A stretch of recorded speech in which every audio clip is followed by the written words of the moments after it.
Mən bugün dünya praktikasında tibb təhsili və səhiyyə sisteminin təşkili haqqında danışmaq istəyirəm. Dünyada qəbul olunmuş ümumi təhsil sistemi 6+4+3 və ya 6+5+2 şəklində olur. Yəni 6 illik tibb universitet təhsilindən sonra ixtisas alınmır, ümumi həkim olunur və ya ailə həkimi olunur. İxtisassız şəkildə işləyirlər. Bunlar daha çox ümumi problemlər, daha bəsit problemlərlə məşğul olurlar. Birinci, ikinci səviyyə xəstəxanalarda işləyirlər.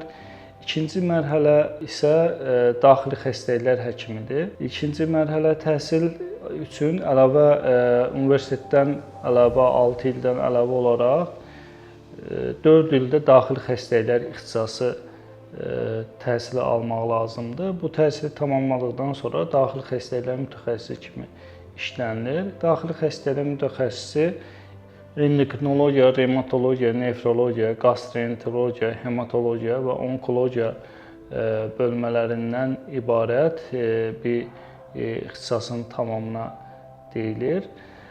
Bundan sonra bu daxili xəstəliklər həkimi ikinci, üçüncü səviyyə xəstəxanalarda işləyirlər.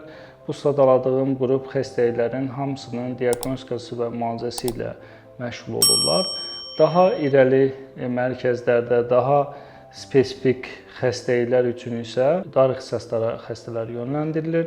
Dar ixtisaslarda saydığım endokrinologiya, revmatologiya, pulmonologiya, nefrologiya kimi ixtisaslardır ki, bu ixtisasları almaq üçün 6 il universitetdən əlavə 5 il və ya 4 il daxili xəstəliklər ixtisası təhsili almaq lazımdır və bundan əlavə olaraq da 2 və ya 3 ildə o uyğun sahə, məsələn, endokrinologiya sahəsi üzrə təhsil alıb, o sahənin mütəxəssisi olunur və bunlar daha irəli mərkəzdə işləyirlər, daha ciddi xəstəliklərin müalicəsi ilə, daha spesifik xəstəliklərin müalicəsi ilə məşğul olurlar.